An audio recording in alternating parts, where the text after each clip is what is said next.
Yo, so the title of this video is on the nature of a song. And the reason that I'm choosing a song is because today I was reading some poetry and it made me contemplate a little bit about music and also communication. What is the nature of communication? What is the nature of music? Why is it created? Who is it for? And what are the results of engaging in such an act of consuming this kind of content, which is music or any form of communication. This also comes in line with also my idea of transmission, how AI is facilitating transmission of realities. Um, so I think I want to start from there. I think that a song is a transmission, it is a channeling of some higher spiritual reality. And it doesn't have to be spiritual in the sense that you have to believe in God. It's spiritual in the sense that it's not physical. It's something that comes from the mind, and it comes from the ethers. It comes from a place of experience, of emotion, something that you cannot touch but you can feel. And so when we're looking at the nature of a song, it has to challenge the way that we think about what we find to be real. Because when we can experience a song and feel the joy and be moved by it, then we are experiencing a different reality that cannot exist without the song being there. You know, the song defines reality at that point, and it colors it and it paints it in a way that wouldn't be possible without music, without sound. And so that the thought of that has also, I was thinking about poetry also, because poetry, I've never cared for poetry. I've never been a guy to really delve into it. um, it's something that for me, it's always been very like not practical to me. It's always been very like, I guess the word would be fruity. um, like very soft. I'm a kind of guy that likes more direct, raw stuff. So I know that there's poetry that exists out there that is similar, but the truth is that I'm actually just ignorant of poetry. I know I've gone to like one open mic in my life, and it was really good, and I see a correlation between poetry and music, like poetry and rap, and there's some good connections there. But what I want to highlight for sure is the connection between poetry, music, and then also just speech, because poetry then is also like spoken word, right? It's like spoken word poetry, and the thing there is that when you're speaking, you're also transmitting your reality. And that's what I've found through my contemplations, which is, and the word being so powerful, speech being so powerful. You speak worlds into reality, and the power of an individual to bring ideas forward in a way that can easily be tuned into another individual's mind.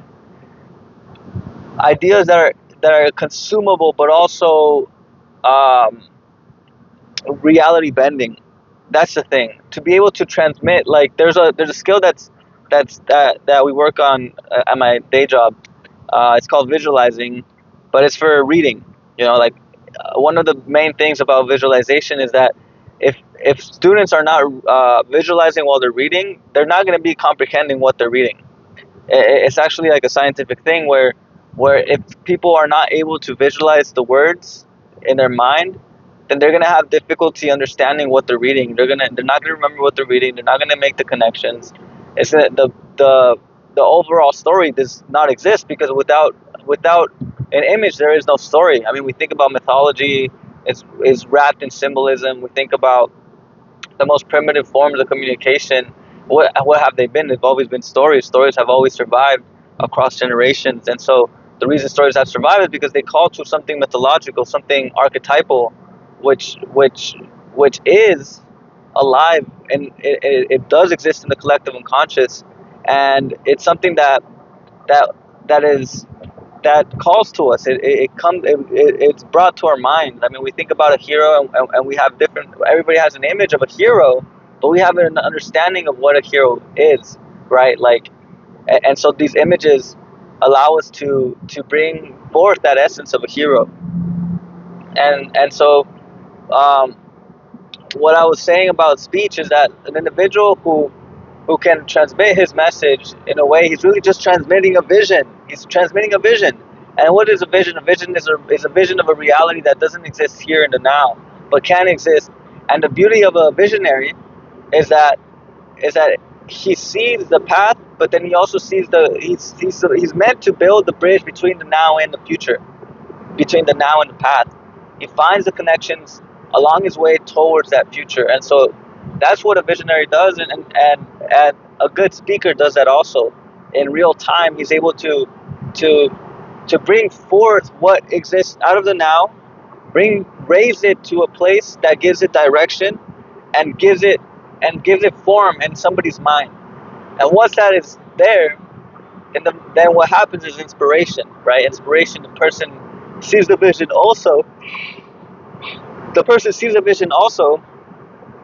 The person that is listening sees the vision also, and then he is able to then act on that also. And so now that is a transmission of reality.